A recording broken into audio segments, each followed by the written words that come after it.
चलिए, ये तो आपने बिहार का हाल देखा। अब हम आपको अमरावती के बारे में बताते हैं। यहाँ का मुकाबला भी बहुत ही दिलचस्प नजर आ रहा है। डेटा सेंटर से रोमाना मेरे साथ जुड़ गई हैं, जो कि पूरा हाल आपके सामने रखने वाली हैं। रोमाना, की अगर बात की जाए तो 8 लोकसभा सीटें हैं जहां महाराष्ट्र में आज वोट डाले जा रहे हैं, और इनमें सबसे ज्यादा अगर किसी सीट पर नजर है तो वो अमरावती की सीट है, जहां से नवनीत राणा एक बार फिर चुनाव मैदान में। लेकिन ये पहला मौका है जब अमरावती से बीजेपी का उम्मीदवार चुनाव मैदान में है। जी, नवनीत राणा 2019 में बतौर निर्दलीय उम्मीदवार चुनाव जीती थी, और अब बीजेपी के टिकट पर नवनीत राणा चुनाव मैदान में है। उन्हीं के साथ खास बातचीत आपको सुनाते हैं।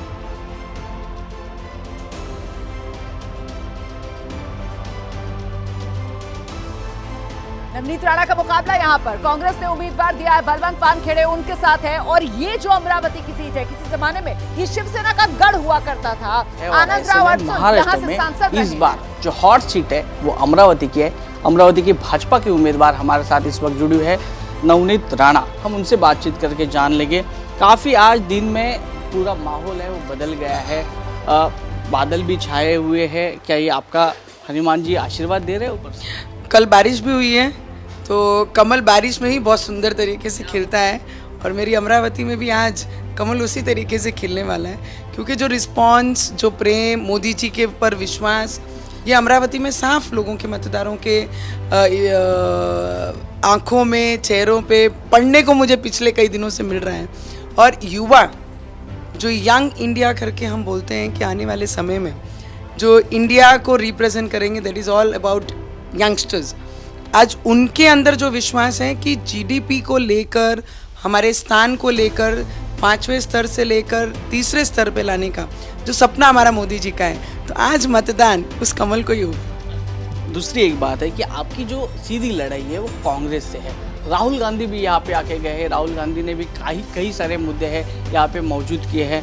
क्या आपको लगता है कि वोटों का जो बंटवारा है वो काफ़ी हो सकता है? क्योंकि आपके सामने आपके ही महायुति के जो विधायक है बच्चू कडू, उनके उम्मीदवार यहाँ पे भी खड़े हैं। देखिए, मैं तो जितने भी उम्मीदवार हैं ना, उनको सभी को दिल से बहुत बहुत शुभकामनाएं देती हूँ। क्या होता है, इलेक्शन एक अलग चीज़ हो जाती है। आज मतदान होगा 6 बजे तक, और बाद में सब मेरे अमरावती के परिवार हैं। और किस में बंटवारा होगा, कैसे बंटवारा होगा, आज की जनता, आज का मतदार हमसे ज़्यादा समझदार है। आज जो मतदान होगा उन्हें ये पता है कि ये लोकल इलेक्शंस नहीं है, ये देश के प्रधानमंत्री को चुनने के इलेक्शन है। और जब देश का प्रधानमंत्री नरेंद्र मोदी जी बन रहे हैं, तो हमको विकास हमारे क्षेत्र का चाहिए, तो हमारा मतदान तो कमल को ही होना चाहिए। इस चुनाव में एक मुद्दा अहम जहाँ पे चर्चा हो रही थी वो 14 दिन की, वो 14 दिन आज भी याद आ रहे हैं। 14 दिन तो आखिरी सांस तक जो जेल में बिताए मैंने हनुमान चालीसा पठन करने के कारण, तो वो ज़िंदगी के आखिरी सांस तक ये रहेगा कि हिंदुस्तान में रहने के बाद भी देशद्रोह लगता है हनुमान चालीसा पढ़ने पे। और 14 दिन एक महिला प्रतिनिधित्व, महिला और मेल का कभी भी जेंडर में कभी अपने साथ लेकर मैदान में नहीं उतरती।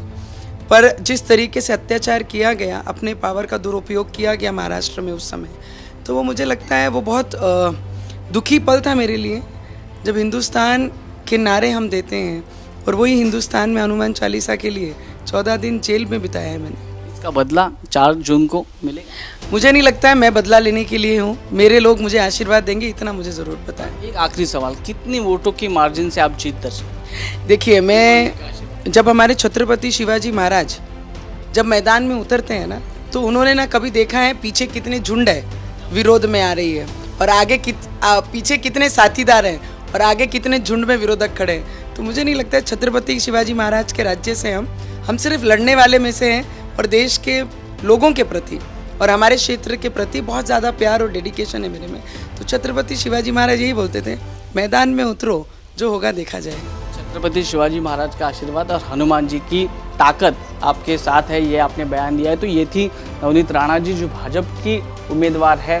वोट डालने के लिए अपने परिवार के साथ जाएगी, पर उसके पहले उन्होंने कहा कि अमरावती की जनता उनके साथ है। तो आने वाले दिनों में ये देखना होगा कि 4 तारीख का जो कुछ निकाल आएगा।